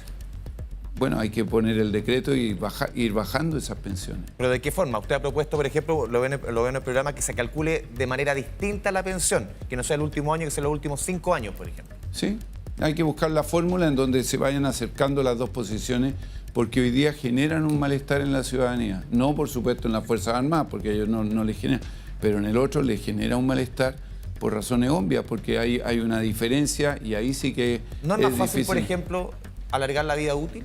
Porque se jubilan promedio 55 años. La vida útil de los militares. Obviamente, la vida útil laboral, se entiende, carabineros, militares, se jubilan mucho más temprano que los chilenos. Por ejemplo, los hombres 65, promedio 55. Bueno, y en algunos casos, como decía anteriormente, a los 20 años los carabineros ya pueden recibir beneficios como jubilación. Pero ahí viene el problema grande de que, sobre todo en las Fuerzas Armadas, alargan la vida útil, pero no hay cargos, no hay mando a los que puedan ejercer. ¿Que coticen igual que todos los chilenos? Cotizan la mitad. Eso sería espectacular, que coticen igual que todos, pero no sé si eso es tan fácil de llevar a cabo. Me parece que es más fácil lo que nosotros estamos proponiendo, ir acercando el resto. Sí, en materia de tributos, de impuestos, para obviamente recaudar más, usted propone la revisión de exenciones. Una exención que ha existido histórica en nuestro país es el impuesto al diésel. ¿Usted estaría dispuesto a terminar con esa exención? No, yo creo que no, porque el diésel no mueve demasiado la industria. Eso sería incrementar el precio del diésel. y eso nos va a traer un problema bastante grande. Yo creo que más que lo que tenemos que revisar es aquellas donde hay exención que no están pagando impuestos. Por ejemplo, las tierras raras. Las tierras raras hoy día ya están de moda, digamos. Se sabe que para un avión F-35 usan 400 kilos de tierras raras. ¿Por qué hay tanto temor a los camioneros? Porque no se le baja el impuesto al diésel, generalmente por el tema del transporte. No, más que temores porque mueven el país hoy día. Entonces necesitamos que lo sigan moviendo, si no se van a incrementar todos los costos. No ¿Paga es un un impuesto temor. específico, un cuarto, que los combustibles que pagan todos los chinos? ¿Eso es justo? No sé si es justo o no, pero yo no estoy dispuesto a moverlo, digamos. ¿Te fijas? Porque eso va a significar que se va a incrementar en un cuarto todos los costos de aquellos materiales que mueven los mineros. Los camioneros. Pero quiero seguir. Hay otros materiales que por decreto presidencial en el concentrado de cobre no se les cobra a los otros países. El renio, el cobalto, el paladio, el platino. Yo creo que nosotros tenemos que cobrar todo lo que sale desde Chile. Y esa es una exención tributaria que yo creo que tiene que terminar. Tenemos que cobrar absolutamente todo. Sí, candidato, usted también propone un aumento progresivo del salario mínimo. Sí. Si usted llega a la moneda, le tocaría subir con un salario mínimo de 539.000, hoy día es 529, sube el 1 de enero. ¿A cuánto quiere llegar? Nosotros queremos acercarnos a los 700.000 pesos de manera gradual en los 4 años, en la medida que el país vaya creciendo por sobre el 2,5 que viene creciendo. ¿Cómo lo asumen las pymes? ¿Cómo lo asumen las pymes? Bueno, el crecimiento del país va a traer un mejor movimiento económico y financiero del Pero las país. pymes solamente son las que más pagan impuestos, las que más pagan salario mínimo, solamente a través de crecimiento. Bueno, con las pymes, es que ahí va en relación con el empleo más que con el tema de los impuestos. Nosotros tenemos pensado que si siguen o empiezan a contratar mujeres, tengan alguna rebaja. Pero puntualmente el tributaria. tema del salario mínimo. Bueno, las pymes lo asumirán como lo han ido asumiendo siempre, digamos. O sea, Se les paga un subsidio, terminó de pagarse en abril. nosotros pensamos que tiene que llegar a los 700.000 porque la economía va a ir creciendo. Si la economía no crece, se mantiene igual. Y las pymes se van a beneficiar, como todos, del crecimiento de la economía. Y eso se tiene que traducir en salario hacia los empleados también. De lo contrario, volvemos al tema de seguridad y la delincuencia. Hay otros proyectos más atractivos que trabajar y esos proyectos es la delincuencia. Entonces, todos tenemos que de alguna manera aportar para que esta delincuencia baje, de lo contrario esto va a seguir subiendo. Sí, porque el último año el empleo en las MIPYMES, micro, pequeña y mediana empresa, el empleo formal cayó en 60.000 puestos de trabajo y muchos lo atribuyen justamente al aumento en el salario mínimo. Se les subsidió hasta abril, se acabó el subsidio y el empleo en la pyme cayó con fuerza por sacar el subsidio. Porque la economía sigue creciendo un 2,4, un 2,5. Nosotros estamos hablando de que esto viene si es que la economía crece al 3,5, 4%, que es lo que queremos. ¿Usted eliminaría la UEF, la limitaría, la dejaría tal cual? La UEF no me gusta para nada, pero está toda la economía chilena indexada en UEF. El costo que significaría eliminarla puede ser mayor que el mantenerla, por lo tanto yo la mantendría. No creo que estén los tiempos para llegar y eliminarla, digamos. Ni siquiera la limitaría. Janet Jara estuvo acá y señaló que la quería limitar, solamente dejarla, por ejemplo, para los hipotecarios. No, la economía en general está toda indexada en UEF, digamos. Me parecería a mí que sería un error estratégico para darle certeza a los inversionistas de que vengan a invertir a Chile. Indemnización por años de servicio, ¿la mantendría? Hoy día es un tope de 11 años, ¿la mantendría igual? ¿Eliminaría el tope? ¿La limitaría? Yo eliminaría el tope. Yo creo que no es justo que si alguien trabajó 30 años le paguen 11 años o 10 de indemnización y además eliminaría el tope de los años, no el tope del monto. Pero el tope de los años, yo creo que todos los que trabajaste te merecen la indemnización. ¿Eso no puede generar una rigidez laboral? Hoy día solamente 1 de cada 7 trabajadores en nuestro país lleva 11 años o más. Sí, claro, porque muchos esperan a llegar a los 11 años para que los despidan y cobrar la indemnización. Pero no generar un tope, no tener un tope, que te paguen todo, ¿no puede generar una rigidización laboral? Al final que se termine menor movimiento de trabajadores entre empresas. ¿Y cuál es el problema de eso? No, digo, movimiento, mayor oferta, movimiento laboral generalmente son mejores expectativas. Cuando hay mayor movimiento laboral... Sí, pero cuando los empresarios, las empresas educan a alguien, lo quieren por mucho más tiempo y no que se vaya a los 10 años para que cobre la indemnización. No le veo que por ese lado haya una rigidez, no la veo. A ver, retiro de fondos previsionales, ¿usted empujaría alguno? No, ninguno. El daño que le hizo a la economía del país fue demasiado grande. Era un momento muy especial. Yo lo retiré todo, así que pero me parece que si lo hacemos ¿Retiró de los nuevo, 3? fueron 3 o 4. Lo retiré todos. Sí, todo. ¿Los usó todos? ¿Los usó todos? ¿Cómo lo usé? No, porque hay gente que los retiró para meter una bebé, hay gente que los retiró para mejorar la casa, para comprarse un auto. No sé para qué lo habré usado, pero lo retiré todos. No tengo tanta memoria para saber, pero me parece que esa política es una política que termina haciéndole daño al sistema, a la economía y por ende a todos, sobre todo a los que tienen menos recursos. Ajuste fiscal. Todos los candidatos, la gran mayoría proponen ajuste fiscal. ¿Usted qué propone? Yo propongo una fiscalización mayor. Recursos hay muchos. Por ejemplo, le cuento, fui al hospital Gustavo Frique la semana pasada, un hospital moderno, espectacular. Cuando llueve, se inunda. Entonces alguien no hizo bien la pega, alguien no fiscalizó, recursos sí, pero hay candidatos había. que proponen bajar 6.000, 8.000, otros más.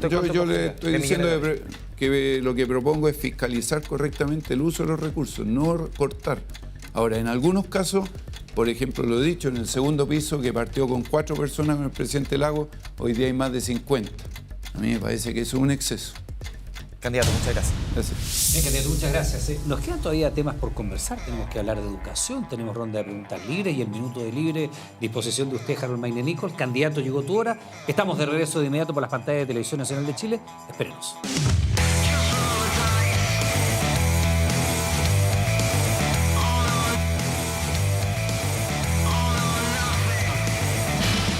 Seguimos haciendo Candidato Llegó tu hora junto al candidato independiente Harold Maine-Nicol. Nos quedan todavía algunos temas pendientes. Interesante saber lo que usted propone. Por ejemplo, candidato, en tema de educación, le pido que giremos hacia María Luisa Godoy.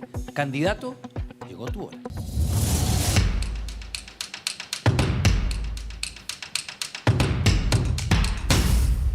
Candidato, buenas noches. Usted propone una política de Estado en educación. Sin embargo, su primera propuesta es un nuevo organismo público, el Instituto Nacional para Mejora Educativa, es decir, más burocracia, porque ya existe la Agencia de Calidad en Educación, el Consejo Nacional de Educación y la Superintendencia de Educación, que precisamente se refieren a estos temas que usted propone. ¿No será mejor exigirles a ellos que cumplan los roles para los cuales fue creado que andar haciendo nuevo? ¿Instituciones públicas? No, nosotros creemos que esas otras 3 instituciones tienen que venir a esta nueva que proponemos. ¿Cuál es el sentido de esta nueva que proponemos? Es que la educación no puede ser el botín del gobierno de turno. Hoy día almorcé con varios profesores de liceos emblemáticos y te dicen que llega un gobierno, te hacen prácticamente el mismo currículum, pero le van cambiando nombre a los cursos y qué sé yo. Nosotros creemos que la educación tiene que tener un símil con el Banco Central. El Banco Central no depende del gobierno de turno, depende de un organismo autónomo del Estado. La educación debiera ser lo mismo y estos 3 organismos a los que usted se refiere debieran estar incorporados aquí, con una condicionante muy importante. Este consejo debiese ser formado por profesores, académicos y científicos. Ellos saben de educación. Pero ¿por qué no mejorar lo que tenemos en vez de crear nuevos, más carga al Estado, más recursos que se utilizan, en vez de hacer que cumplan las funciones? No va a ser así, van van a adaptarse y vamos a cambiarlo. De estos vamos a fusionarlos para que se adapten a esto. ¿Y por qué no? Porque va a seguir siendo el botín, entre comillas, del gobierno de turno. Van a hacer cambios todos, se sabe, cada vez que llega un gobierno nuevo, cambian los planes de estudio, cambian los textos, ponen cosas nuevas. Yo creo que eso le ha hecho un daño a la educación. ¿A qué se refiere usted con el botín del gobierno de turno? La forma de entregar los conceptos y los conocimientos es muy importante para los que vengan pensando en el futuro, cómo vamos formando a las nuevas comunidades. Perfecto. En el segundo gobierno de la presidenta Michelle Bachelet se eliminó el copago en los colegios particulares subvencionados, es decir, que los padres no pueden contribuir económicamente en la educación de los hijos. ¿Usted está de acuerdo con esto o, como dicen algunos, cree que es más bien pura ideología estatista? Bueno, los colegios subvencionados hoy día gratuitos recogen del orden del 1.900.000 estudiantes. Los colegios gratuitos estatales del orden del 1.500.000 estudiantes. Hay cerca de 2 millones de estudiantes en la educación particular subvencionada. Gratuita, claro. A mí me parece que esa es una educación fundamental en el crecimiento del país. Yo no tiendo a creer que tenga una ideología detrás. Aquí hay conceptos y conocimientos que se están impartiendo. no me atrevería a decir que hay que No, son pero yo me razones refería al ideológicas. copago, no me refería a la educación particular subvencionada. Es al copago en la educación particular subvencionada, que es distinto. Yo no lo habría tomado nunca como un tema ideológico, yo creo que es un tema de financiamiento para un mejor funcionamiento, con todos los controles, etcétera, etcétera. Pero eso ya está asumido, Zanjado. ya está zanjado. ¿Para qué vamos a Perfecto, a entonces revisarlo de nuevo? vámonos a otro tema. Usted propone el Plan Nacional de Apoyo al Desarrollo Docente, donde habla de condiciones dignas, protección y cuidado, desarrollo profesional, entre otros, pero no habla de sueldos de los profesores. ¿Cree que son competitivos hoy día para atraer talento? No son competitivos respecto de otras profesiones que duran la misma cantidad de años de ellos. Pero el tema con los profesores o con los que yo he hablado, evidente, todos, como igual que todos, quisieran tener mejor renta. Pero su mayor problema es que no los dejan enseñar. Es tanto el trabajo administrativo, es tanto el trabajo burocrático que tienen que llenar, tanto la papelería, que no tienen tiempo para lo que ellos se formaron, que es la enseñanza. Pero hay una deserción importante por el tema de los sueldos. ¿Cuánto gana un profesor hoy día? ¿Cuánto parte ganando, candidato, usted sabe? Sí, los profesores con los que hablé yo hoy día tenían un promedio de 1.300.000 pesos mensuales. Eso es lo que parte ganando exactamente. ¿Y cuánto debería ganar uno que tenga una experiencia de 10 años con un buen desempeño, cree usted? ¿Cuánto debería ganar? Un profesor de 10 años de aula con buen desempeño porque les evalúan constantemente. No sabría decirte qué número, pero por ningún motivo 1.300.000. Me parece que debieran ganar lo mismo que un profesional de cualquier área que tenga los mismos 10 años y que haya tenido los mismos 5 años de estudio que tienen los profesores, y en algunos casos tienen mucho más estudio porque se han perfeccionado. Pero no tiene pensado aumentar sus remuneraciones. Aumentarlas igual como las de todo el aparato público. No he pensado específicamente en los profesores. Insisto, yo me reuní con el colegio de profesores, esa no es su principal preocupación, es una preocupación sin duda, pero mucho más importante para ellos que tengan condiciones dignas de poder enseñar, no estar todo el día rellenando Se papeles. entendió, candidato. Vámonos a los hechos de violencia que han ocurrido. Octubre ha sido extraordinariamente violento en liceos emblemáticos. Sí, por ejemplo, hoy hubo 3 detenidos por los disturbios en el Liceo Lastarria, con fuego en barricadas, bombas Molotov. Y también el Ministerio Público dijo que docentes actuales y exalumnos financiaron parte de los artefactos incendiarios. ¿Qué le parece esto? Me parece que lo segundo en el INBA y no en el Lastarria. Sí. ¿En el Lastarria las dos cosas? Bueno, Sí, no importa. pero lo A mí dijo me la parece Fiscalía. lamentable que los estudiantes hagan sentir su malestar frente a la comunidad, frente a la sociedad, a través de hechos delictuales como los que está nombrando usted. ¿Esos alumnos deben ser expulsados los que ejerzan la violencia? De esa magnitud, de todas maneras.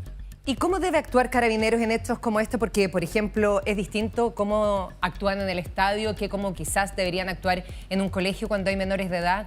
¿Qué haría usted? Cuando hay menores de edad que están manipulando bombas Molotov y están agrediendo a terceros o tienen armas o cualquier elemento punzante y ya tienen más de 14 años, Carabineros debiera actuar igual que como cualquier mayor de edad, digamos. Perfecto. Lo quiero llevar a otro tema que usted debe conocer bien porque incluso 24 horas ayer hizo un reportaje de las denuncias en la INAF, que es el Instituto Nacional de Fútbol, Deporte y Actividad Física, respecto a desempeño, infraestructura y empleabilidad de sus egresados. ¿Usted cree que aquí hay engaño a estos estudiantes? Uy, no vi el reportaje. Pero usted fue presidente de la NFP y Hace ya 15 años existía atrás. y han habido hartas denuncias y polémicas por esto. Hace 15 años atrás, hace 15 años no tengo nada que ver con el INAF. Ahora, Pero existía. sí, claro, pero han pasado 15 años, no es el mismo mundo que hay hoy día. Ahora, si los estudiantes sienten eso, evidentemente hay un problema. En lo personal, yo creo que el INAF es un organismo que se necesita. Me parece a mí que hay un problema, que es el único organismo que puede entregar los títulos para ser árbitro y para ser entrenador de fútbol, porque si no, no es reconocido, no pueden dirigir, y eso quizás hace que la idea crítica de es que no hay campo superarse, laboral. claro, que la idea de superar en la entrega de educación no sea, pero yo conozco a varios profesores del INAF que sí se superan y sí están estudiando permanentemente. No vi el reportaje, no sabría decirte. Perfecto, lo llevo a Educación Superior, que me llamó la atención que no había nada en su programa de gobierno, tampoco ni educación superior, ni profesional, ni técnica. Me gustaría saber por qué esa omisión y qué le parece o qué es lo que haría con el CAE.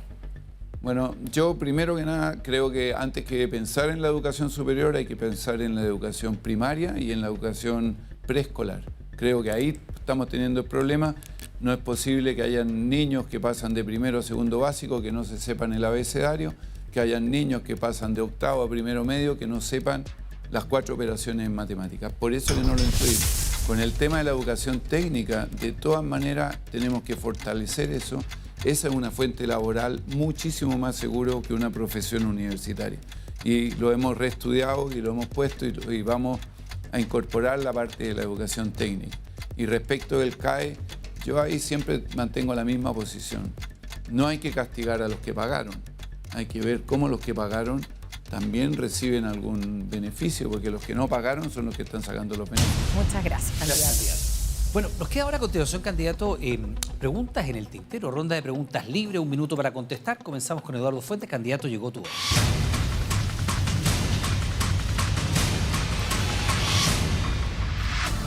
Candidato, así como en el fútbol hay VAR, que entre paréntesis hoy día se comió una mano y le costó la eliminación a la Universidad de Chile, pero no vamos a entrar en esos detalles frente a la luz. Así como en el fútbol hay VAR, ¿a qué área estratégica de Chile usted le pondría un VAR urgente? Yo creo que fiscalizaría todo lo que son las grandes obras de infraestructura. Lo del hospital de Antofagasta, lo del hospital del Gustavo Frique, no son ejemplos de que se invierte muchísimo dinero, se construye y después tenemos problemas cuando cae agua, digamos. Sabiendo, en Antofagasta alguien podría decir, bueno, ya llueve poco, pero aquí no. Yo creo que el VAR lo pondría en las grandes obras para fiscalizarlas correctamente. Gracias, candidato. Muy amable. Montserrat Álvarez también tiene su ronda de preguntas. Candidato, bueno, ya que ha dicho que siempre también ha votado de distintas maneras en todo este periodo del regreso de la democracia, sería interesante saber quién para usted ha sido el mejor presidente o presidenta de Chile desde el regreso de la democracia hasta el día de hoy. Yo creo que Patricio Aylwin ha sido el mejor presidente que hemos tenido. Yo creo que lo que le tocó enfrentar había que tener lo que él tenía para poder sacarlo adelante. ¿Y en segundo lugar? En segundo lugar, yo creo que Ricardo Lago y Eduardo Frei hicieron muy buenos juegos. Pensé que iba a decir Michelle Bachelet también. ¿Por qué? No sé, por la cercanía, por el momento histórico que les tocó vivir a los dos. Bueno, pero eso es otra cosa. Pero lo pensé yo, no se preocupe. Eso, usted ya respondió. Pero no tiene la cercanía, la empatía y la amistad no tiene necesariamente que ver con quién lo hizo mejor. Si ¿Una amistad que conserva hasta el día de hoy? No, nunca tuvimos amistades, pero obviamente que si la veo la saludo y ella es muy cariñosa siempre, pero amistad no tuvimos nunca. Gracias, candidato. Matías del Río. ¿Marcelo Bielsa podría estar en su gobierno en algo? ¿Lo convocaría? Al segundo piso sería una buena idea, pero vamos a convocar a todos los Bielsas que hayan en el país para hacer del gobierno un gran gobierno. ¿Segundo piso asesor en qué? ¿O jefe de los asesores? No, asesor mío personal para entender cómo tengo que plantear la estrategia, cómo desarrollar la táctica y cómo lograr los efectos positivos que trae hacer un gol. Muy bueno. Gracias, candidato. Gracias, María Luisa Godoy. Candidato, ¿qué es más sucio, el fútbol o la política? En el fútbol se ensucian las camisetas cuando los jugadores van al piso, ¿no? No, a esa suciedad me refería precisamente. El fútbol es más fácil, diría yo. Por lo menos para mí me siento... Las lealtades son distintas en un lugar que en el otro. La lucha por el poder es tan grande en la política que en el fútbol es la lucha por ganar, que tu equipo gane. Son poderes distintos. ¿Lo ha pasado mal siendo candidato? No, lo he pasado espectacular, pero me está preguntando usted. Lo he pasado pero por la experiencia que usted ha vivido. No, lo he pasado espectacular, he aprendido muchísimo, he conocido a muchísima gente y he podido aprender, sumar conocimiento desde todo punto de vista. Gracias, candidato. Bien, perfecto. Candidato, hay una tradición en este programa que la vamos a cumplir de vuelta de la pausa. Va a tener momento para conectar directamente con su audiencia, con sus votantes, pero antes hacemos un pequeño alto. Estamos de regreso de inmediato en Candidato. Llegó tu hora.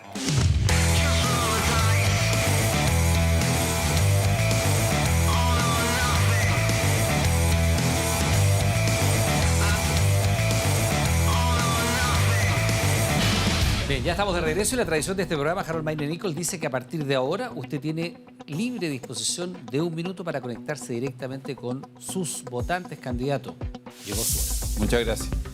¿Por qué ustedes tendrían que votar por mí si yo no soy político? Yo soy independiente, recorrí todo Chile para buscar las firmas y poder ser candidato. Me fue bien, lo logramos gracias a una extraordinaria gestión y el apoyo de miles de ustedes. Y aquí estoy ahora, frente a ustedes, en la televisión, contestando distintas preguntas. Me han preguntado muchas veces qué fue lo que me motivó. Miren, conozco el mundo, he trabajado en más de 80 países y Chile es un país extraordinario. Pero hoy está desbordado, dividido, intolerante. Perdimos el cariño, la buena vecindad. No nos gusta así y no vemos futuro. Hoy necesitamos que se hagan cosas, pero no se hace. Yo sé hacer que las cosas pasen. Queremos vivir tranquilos, tener buenos trabajos, que la juventud tenga futuro, que los mayores lo pasen bien, que estemos contentos.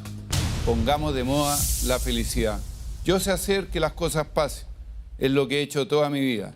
Siempre buscaré lo mejor para Chile. Vota 8 y juntos devolvámosle el alma a Chile. Bien, pues candidato, le damos las gracias, por supuesto, por haber concurrido hasta los estudios de Televisión Nacional de Chile para exponernos sus ideas, sus programas. Candidato, muchas gracias. Muchas gracias a ustedes. Acá. Y a ustedes también muchas gracias en su casa. La próxima semana, Candidato Llegó tu hora, tendrá al profesor Eduardo Artés. Nos vemos el jueves. Que tenga buenas noches.